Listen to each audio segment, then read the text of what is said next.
오늘은 2015년의 마지막 주일인 송년주일입니다. 모자라도 좋습니다 라는 제목으로 말씀을 드리겠습니다. 오늘 드리는 설교를 저는 좋아합니다.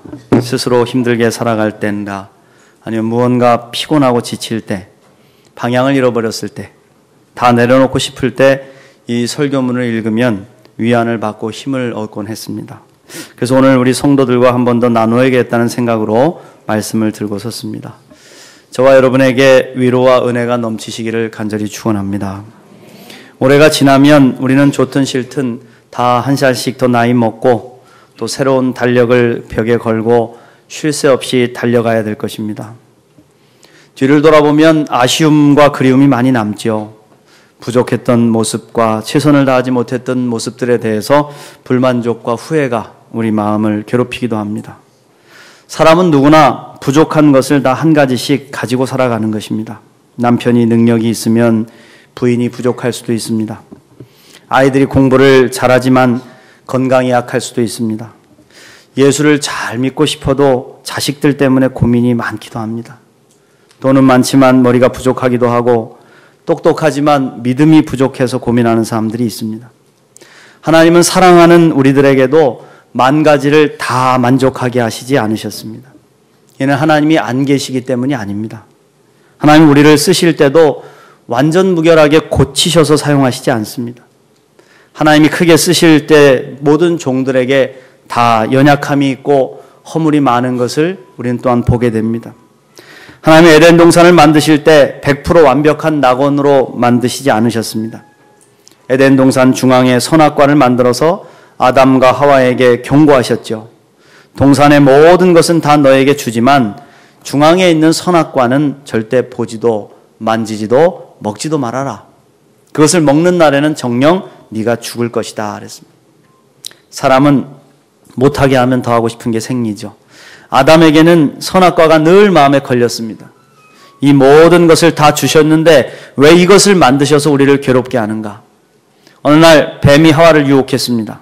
모든 것이 완벽한 그들이었지만 그 한 가지만이라도 갖고 싶은, 먹고 싶은 그 욕심 때문에 그들은 범죄를 하게 됐죠. 결국 그 후로 우리에게 죽음과 해산의 고통이 함께 찾아오게 됐다는 것입니다. 아담과 하와는 다른 것 다 가지고 충분히 행복했습니다. 그런데 갖지 못한 그 한 가지를 가지려고 하다가 죄를 짓고 저주를 받게 되었고 에덴 동산도 잃어버리게 된 것입니다. 다 가지고 있었으나 그를 좀 오히려 행복하게 생각하고 그 한 가지 부족한 것을 오히려 행복으로 알았다면 얼마나 좋았을까요? 선악과마저도 소유하려고 하는 마음을 이용해서 사탄은 인간을 지배하고 타락시키는 것입니다. 이 세상에는 100% 행복한 사람이 없습니다. 100% 완전한 가정은 이 지구상에 없습니다. 모두 만족한 것 같지만 한 가지씩은 꼭 불만족한 것이 있는 것입니다. 부모의 마음에 100% 만족한 자식이 있습니까? 완전한 건강은 세상에 없습니다. 한 가지 병 가지고 일생을 고생하며 사는 사람도 있는 것입니다. 완전한 사람도 없습니다. 하나님의 교회도 완전한 교회를 찾다가 우리가 실망하고 신앙을 잃어버리게 되는 것입니다. 완전한 신앙인이 어디 있습니까? 저와 여러분은 완전합니까? 우리가 완전하면 주님이 무슨 필요가 있겠습니까? 완벽한 교회, 완벽한 가정, 완벽한 삶을 만들려다가 우리는 넘어지는 것입니다. 자신의 인생과 다른 사람의 삶을 피곤하게 만들고 무너지게 만드는 것이죠. 100% 자유가 어디 있습니까? 100% 행복? 100% 완전을 만들려는 사람들의 그 노력이 오히려 사탄의 유혹에 넘어가기가 쉽다는 것입니다. 그러나 여러분 실망하지 마십시오. 우리의 부족함에는 다 이유가 있습니다. 인간을 부족하게 하시는 하나님의 뜻이 분명히 있다는 것이죠. 하나님은 우리 인생에 꼭 한 가지 괴로움을, 부끄러움을, 부족한 것을 주십니다. 이것들이 우리를 괴롭힙니다. 이것들로 인해서 우리가 기가 죽습니다. 그러나 성경에서는 이 한 가지 부족한 것이 바로 우리의 행복을 위해 남겨두신 하나님의 축복이라는 것을 증거하고 있다. 이 한 가지 부족으로 우리는 하나님께 매달리고 하나님을 더욱 의지하는 인생이 될 수 있다는 것이죠. 사도 바울은 예수님의 특별한 제자요, 특별한 사도입니다.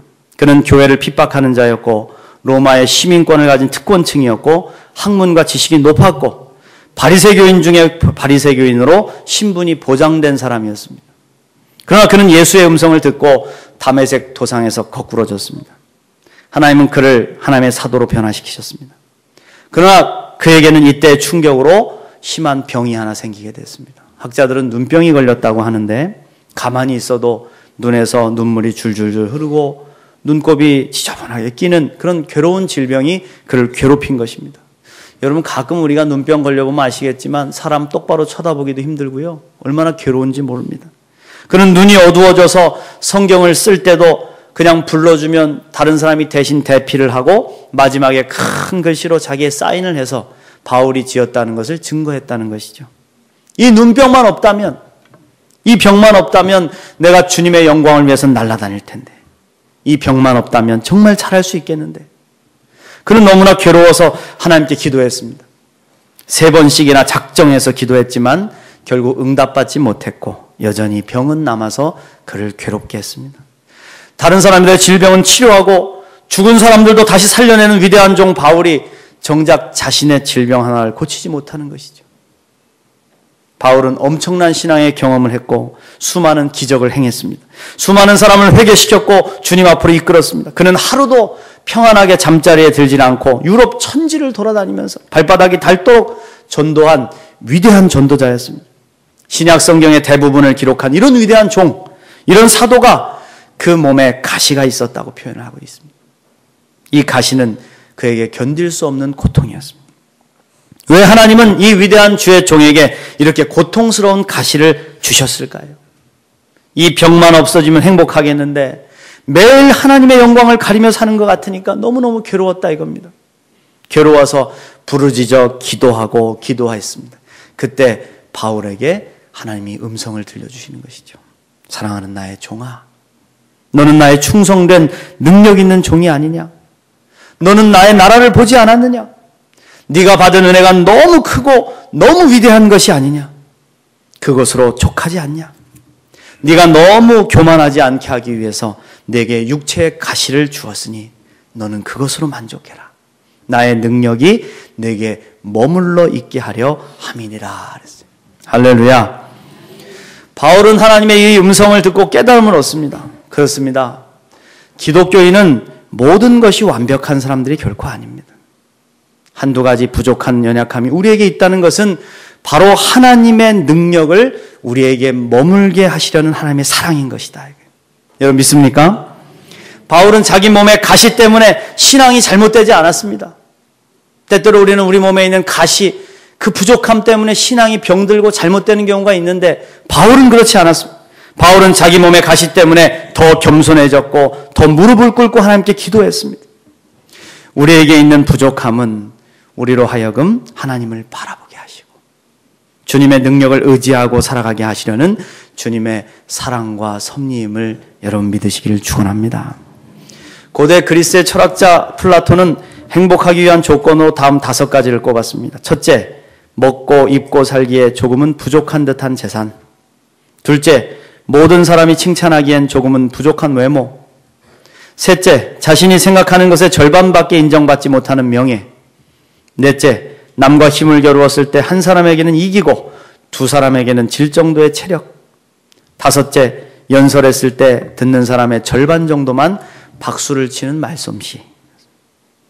여러분 조금 부족할 때 느껴지는 행복이 참 크고 아름답지 않습니까? 저는 그런 경험을 많이 했어요. 젊은 시절에 여러분 연애해 보셨을 거 아닙니까? 돈이 없어서 버스를 타고 다니고 걸어서 다니고 아이스크림도 하나밖에 사 먹을 돈이 없어서 하나로 나누어 먹고 라면도 한 그릇 싸서 나누어 먹으면서 서로 더 많이 먹으라고 양보하기도 하고 거기에서 사랑이 샘솟고 정이 생기지 않았습니까? 애틋해지고 더 잘해주고 싶고 내 머리라도 잘라서 선물을 해주고 싶은 마음, 그게 여러분 아름답고 행복이라고 하지 않습니까? 돈 없는 부부가 신혼여행길에 비싼 보석 가게 앞을 지나가는데 넋을 잃고 바라보고 있는 아내를 위해서 남편이 결심을 하는 것이죠. 40년을 금연하고 돈을 모아서 결혼 40주년에 늙은 아내의 목에 그 목걸이를 마침내 걸어주면서 흘린 눈물, 그게 아름답지 않냐 이겁니다. 당신 어떻게 이걸 장만할 수 있었어요? 당신을 사랑하기 때문에, 더운 여름에도 시원한 음료수 한 잔 마시지 않을 수 있었고 당신을 사랑하기 때문에 좋아하던 담배도 끊었다고. 그러면서 말없이 소리 없이 아내의 무릎에 얼굴을 파묻고 울고 있는 이 부부의 모습에서 아름다움과 행복을 느끼지 않냐 이겁니다. 카드 싹 꺼내가지고 얼마든지 긁어. 내가 세상을 다 사주마. 모든 것이 갖춰진 인생은 여러분 밍크 코트는 수십 장 될지 모르지만 감사와 참된 행복을 잃어버린 인생이 되는 것입니다. 느껴지시는 게 있나 봐요. 제멋대로 자라는 나무는요, 막 하늘 높은 줄 모르고 막 자라지만 좋은 열매는 못 맺는 겁니다. 그를 위해 주인은 사정없이 잘라서 다듬어서 좋은 열매를 맺게 만드는 것이죠. 사람도 좀 부족해 보이는 사람이 때로 편안하고 가까이 하기 좋습니다. 너무 완벽해 보이는 사람들은 어딘지 어색하고 다가가기가 힘든 겁니다. 사람들은 다 부족함을 지니고 살아가는 것입니다. 성도도 마찬가지입니다. 성도가 나는 부족하다고, 나는 죄인이라고 무릎을 꿇을 때 사탄은 우리 곁을 떠나는 줄로 믿습니다. 스스로 섰다 하는 자 넘어질까 조심하라고 바울은 말씀하지 않습니까? 우리는 때때로 가정에서, 직장에서, 교회에서 여러 가지 문제를 안고 살아갑니다. 그때 어려움 당하면 우린 내가 부족해서 그런가 그런 고민을 하지요.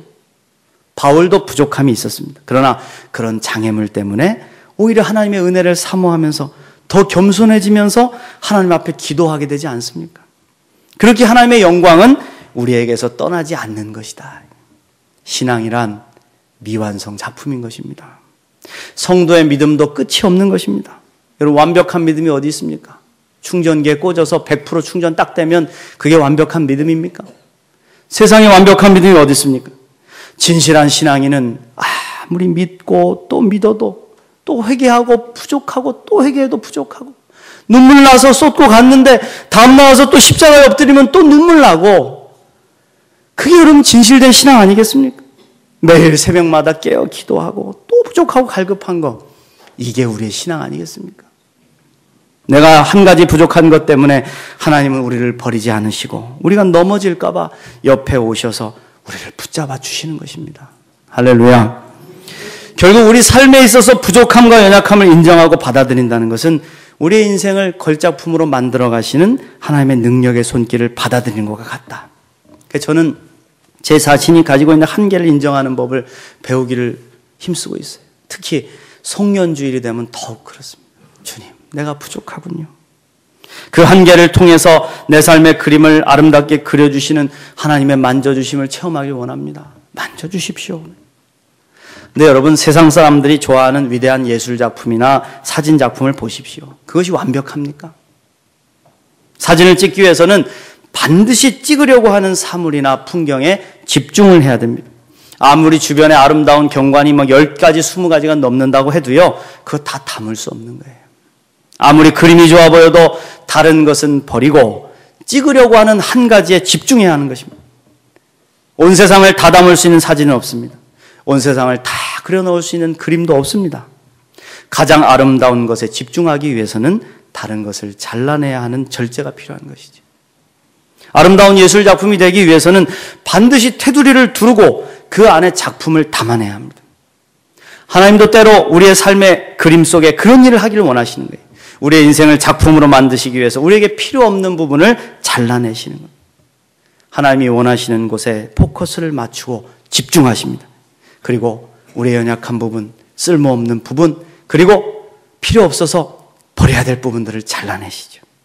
그렇게 본다면 우리가 경험하는 부족함과 모자람, 연약함은 우리를 더욱 아름다운 작품으로 승화시켜 가시는 하나님의 작업임을 깨닫게 된다. 할렐루야. 부족함은 고통입니다. 모자람은 우리를 갈급하게 합니다. 불편하게 합니다. 그러나 그 모자람을 통해서 하나님 우리의 삶을 만들어 가시는 것이죠.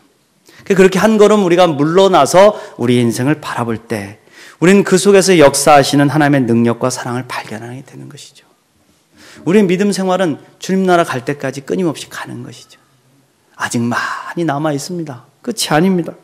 바울은 이 진리를 깨닫고 약할 때 오히려 강함이 되는 하나님을 찬양했다. 오늘 우리가 읽은 마태복음 5장 3절 말씀에서 예수님은 산상수훈을 통해서 이렇게 축복하셨습니다. 심령이 가난한 자는 복이 있나니 천국이 저희 것이며. 우리의 축복은 심령이 강한 자는, 심령이 담대해서 능력이 있는 자는, 다른 사람을 축복할 수 있는 자는 복이 있다, 이렇게 말해 옳을 것 같아 보이지만 여기 예수님이 말씀하신 8가지 복은 다 가난합니다. 부족합니다. 심령이 가난한 자는, 애통하는 자는, 의에 줄이고 굶주리고 열망하고 갈급한 자는, 그리고 나를 위해 핍박을 받는 자는 다 부족하죠. 그런데 주님은 그게 복이 있다 하시잖아요. 주님 나라 천국 하늘나라에 소유된 백성으로 살아가는 것은 내 능력 가지고는 절대로 되는 게 아닙니다. 내 힘으로 갈 수 있는 것도 결코 아닙니다. 오직 주의 은혜로, 주님의 은혜를 사모하고 오직 영적인 가난함을 인정하고 주님만을 바라볼 수밖에 없는 사람들, 그들이 하나님의 나라를 소유하는 믿음의 백성이 될 수 있음을 여러분 믿으시길 축원합니다. 여러분 2015년도를 뒤돌아볼 때 부족함으로 아프실지 모르겠어요.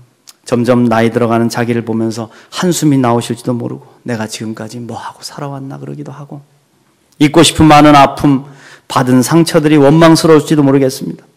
잘 따라주지 못한 가족들이나 또 직장의 동료들, 또 교회 부서나 구역 식구들에게 서운함이 있을 수도 있겠습니다. 그러나 여러분 그대로 흘려보내십시오.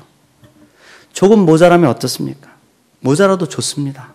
아니 부족해야 하나님의 사랑이 우리에게 역사하신다고 하십니다. 사랑하는 성도 여러분, 한 해를 보내는 이 송년주일에 더욱 깊이 우리를 사랑하러 오시는 주님의 손길을 체험하시기를 바랍니다. 부족하지만 우리는 여기까지 왔고 또 우리는 다음 해를 향해서 달려가게 될 겁니다. 우리의 신앙적인 갈증은 완벽하게 채워지지 않을 것입니다. 우리의 연약한 가시도 그대로 있을 것입니다. 그러나 그것이 은혜라고 하십니다. 주님이 어루만져 주신다고 하십니다. 우리의 모자람을 통해 행복을 만들어 가시는 주님의 손길이 계속해서 우리와 함께 하신다고 약속하십니다. 이 약속을 믿고 용기를 내시기를 축원합니다. 제가 존경하는 이혜인 수녀 시를 여러분에게 선물로 드리면서 설교를 마치겠습니다. 1%의 행복. 사람들이 자꾸 묻습니다. 행복하냐고. 낯선 모습으로 낯선 곳에서 사는 제가 자꾸 걱정이 되나 봅니다. 저울에 행복을 달면 불행과 행복이 반반이면 저울이 움직이지 않지만 불행 49%, 행복 51%면 저울이 행복 쪽으로 기울게 됩니다. 행복의 조건은 이처럼 많은 것이 필요 없습니다. 우리 삶에서 단 1%만 더 가지면 행복한 것입니다. 어느 상품명처럼 2%가 부족하면 그건 엄청난 기울기입니다. 아마 그 이름을 지은 사람은 인생에 있어서 2%의 수치가 얼마나 큰지를 아는 모양입니다. 때로는 나도 모르게 1%가 빠져나가 불행하다 느낄 때가 있습니다.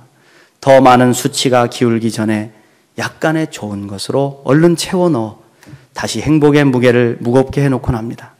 약간의 좋은 것 1%, 우리 삶에서 아무것도 아닌 아주 소소한 것일 수도 있습니다.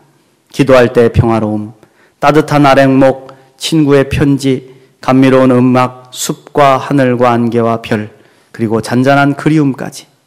팽팽한 무게 싸움에서는 이미 미미한 무게라도 한쪽으로 기울기 마련입니다. 단 1%가 우리를 행복하게 하고 또 불행하게 합니다. 나는 오늘 그 1%를 행복의 저울 쪽에 올려놓았습니다. 그래서 행복하냐는 질문에 웃으며 대답했습니다. 행복하다고.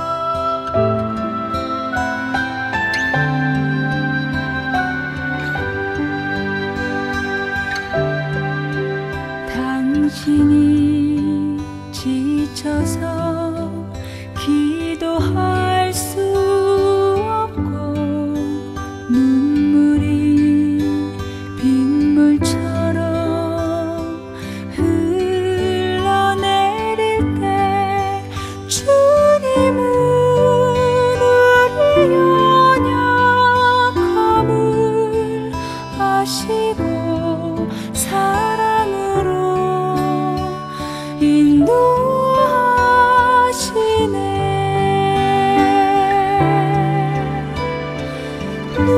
누군가 널 위하여,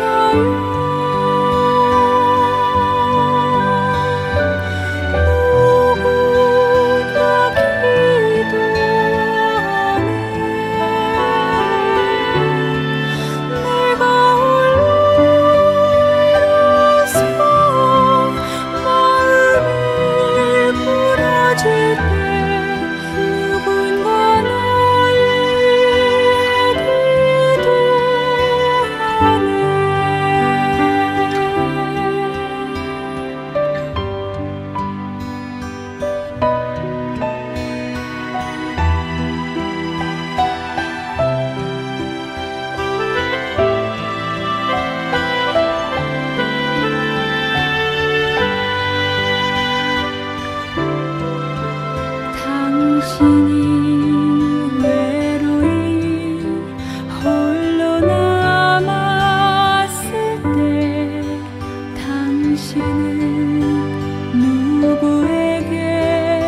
This is my Father's world, and to my listening ears, all nature sings, and round me rings the music of the spheres.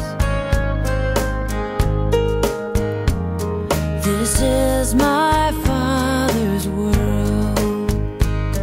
The birds their carols raise, the morning light, the lily white, declare their Maker's praise.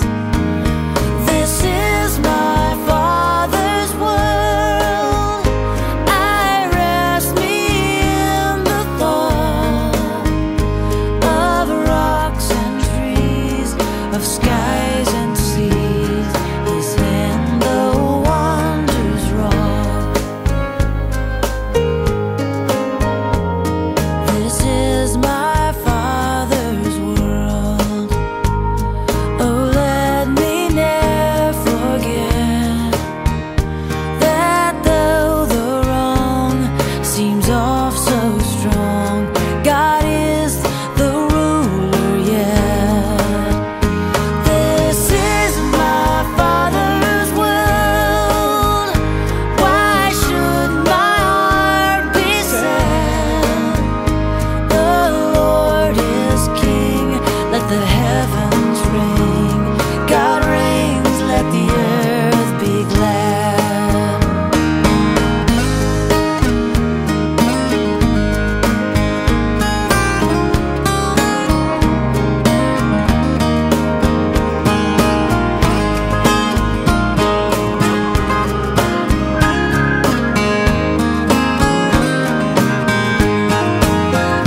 This is my Father's world.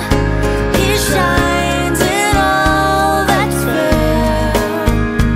In the rustling grass, I hear him pass. He